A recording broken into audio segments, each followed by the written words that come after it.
احمد سلموں کو آپ حضرات کے سامنے پیش کیا جا رہا ہے اور اپنی تقریر سے سامعین کو مستفید فرمائیں۔ احمد سلم۔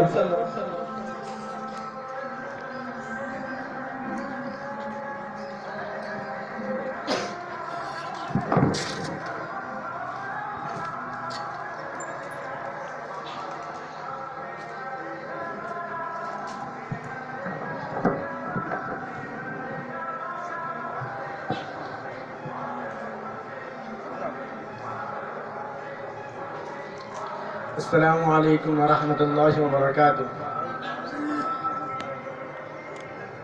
الحمد لأہلہ والصلاة والسلام علی اہلہ، اما بعد۔ ہوئے دا آج اپنے زخم پنہا کر کے چھوڑوں گا، ہوئے دا آج اپنے زخم پنہا کر کے چھوڑوں گا، لہو رو رو کے محفل کو گلستہ کر کے چھوڑوں گا۔ جلانا ہے مجھے ہر شمع دل کو سوج پنہا سے، تیری تاریک راتوں میں جرانا کر کے چھوڑوں گا۔ مجھے ہم نشیں رہنے دے شغل سینہ کاوی میں، کہ میں داغ محبت کو نمایاں کر کے چھوڑوں گا۔ دکھا دوں گا جہاں کو جو میری آنکھوں نے دیکھا ہے، تجھے بھی صورت آئینہ حیران کر کے چھوڑوں گا۔ جو ہے پردوں میں پنہا چشم بینا دیکھ لیتی ہے، زمانے کی طبیعت کا تقاضا دیکھ لیتی ہے۔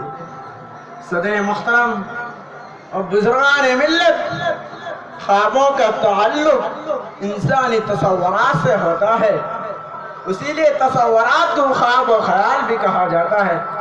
کچھ خواب شرمندہ تعبیر ہو جاتے ہیں، کچھ شرمندہ تعبیر ہونے سے رہ جاتے ہیں، اور انسان حسرت و یاس کی تصویر بنا دنیا سے چلا جاتا ہے۔ لیکن خواب پھر خواب ہوتا ہے۔ انسان سب جانتے ہوئے خواب دیکھنا بند نہیں کرتا، تصورات انقلاب کو تعمیر کرنا بند نہیں کرتا۔ اس کا خواب حقیقی اور خارجی دنیا میں ظہور پذیر ہو یا نہ ہو، اور پلکوں پر خواب سجاتا بہرحال یہ انسانی فطرت ہے، ہر انسان اس فطرت سے ظہور ہوتا ہے۔ ہمارا پیارا وطن ہندوستان، جس کے ذرہ ذرہ سے ہمیں پیار ہے، جس کی محبت ہماری رگوں اور ریشے میں پیوست ہے، حدیث کی حیثیت سے مشہور جملہ ہے، حب الوطن من الایمان۔ حب الوطن ایمان کا ایک حصہ ہے، ایک حدیث نبی ہو یا نہ ہو، لیکن یہ جملہ انسانی جذبات کی عکاس سے بہرحال کرتا ہے۔ وطن کی محبت ہر انسان کے دل و دماغ میں رسی بسی رہتی ہے، پھر انسانی فطرت کے اس مظاہرے سے ہم مبرہ کیسے ہو سکتے ہیں؟ بزرگوں اور دوستوں، ہمارے خوابوں کا ہندوستان وہی ہے جو ہمارے بزرگوں کا خوابوں کا ہندوستان تھا۔ یہاں کے لیے جو خواب انہوں نے دیکھے تھے وہی ہم بھی دیکھتے ہیں، انہی کی تعبیر ہم بھی تلاش کرتے ہیں۔ ہمارے اکابر ملک کے آزادی کے لیے جان و مال لڑا دیا، کیونکہ مجاہدانہ اور سرفروشانہ کارناموں کا نتیجہ تھا کہ ملک غلامی کی زنجیروں سے آزاد ہو گیا، تو غلامی ٹوٹ گیا، چاروں طرف خوشی اور مسرت کی شادیاں نے بج اٹھے۔ جب ہندوستان میں انگریزوں کی حکومت تھی، اکابر علماء کے نمائندہ ایک مشہور اخبار نے اپنے شجرات میں لکھا تھا، آخر ہم موجودہ نظام حکومت میں تبدیلی کیوں چاہتے ہیں؟ ہم ہندوستان میں انگریزی کے اقتدار کیوں دیش میں ہے؟ کیا اس لیے کہ رام راج قائم کریں؟ کیا اس لیے کہ اپنے حقوق کو نظر انداز کر دیں؟ یقیناً ایسا نہیں ہے۔ ہم ہندوستان میں ایک نئی جمہوریت کے لیے قومی جمہوریت کے لیے اس لیے جدوجہد کر رہے ہیں۔ ہم اپنے قومی و مذہبی حقوق سے پوری طرح متمتی ہوں گے۔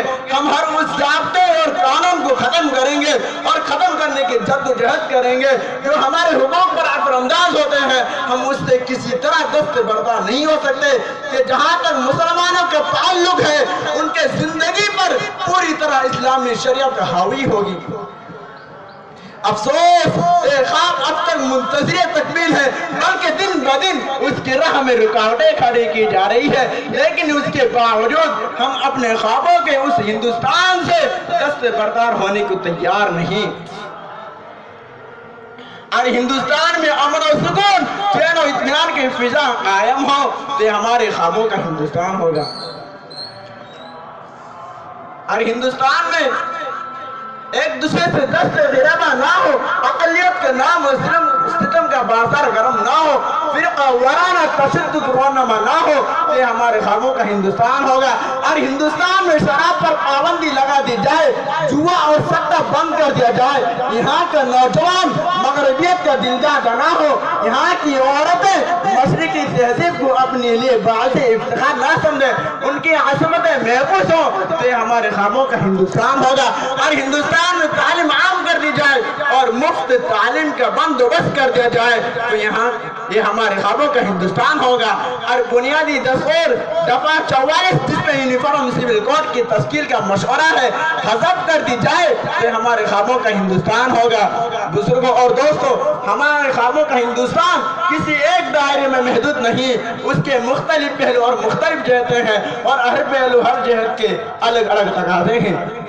ہندوستان کو اپنے خوابوں کا ہندوستان بنانے کے لیے باشندگان ہند کو سخت جدوجہد کرنے پڑے گی۔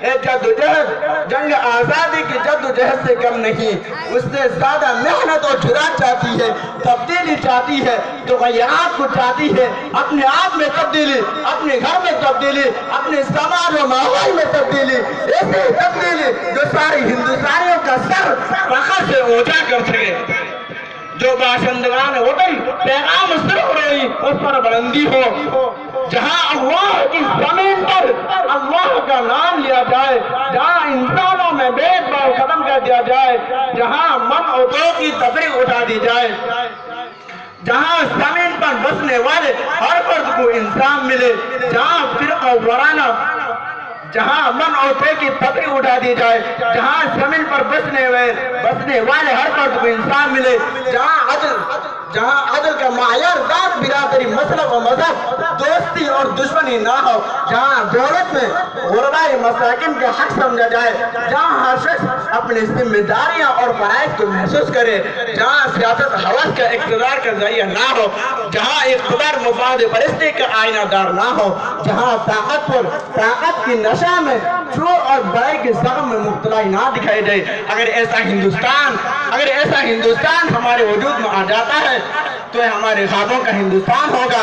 اے خواب پورا ہو یا نہ ہو، بلکہ ہمیں خواب دیکھتے ہی رہیں گے اور اس کے لیے بھی جدوجہد کریں گے۔ سن اے غافل صدا میری، سن اے غافل صدا میری، یہ ایسی چیز ہے جس کو وظیفہ جان کر کرتے ہی طائر بوستانوں میں۔ وطن کی فکر کرنا تھا، وطن کی فکر کرنا تھا، مصیبت آنے والی ہے، تیری بربادی کے مشورے ہیں آسمانوں میں، ایک خاموشی کہاں تک لذت فریاد پیدا کر، زمین پر تو ہو اور تیری صدا ہو آسمانوں میں۔ وما علینا الا البلاغ۔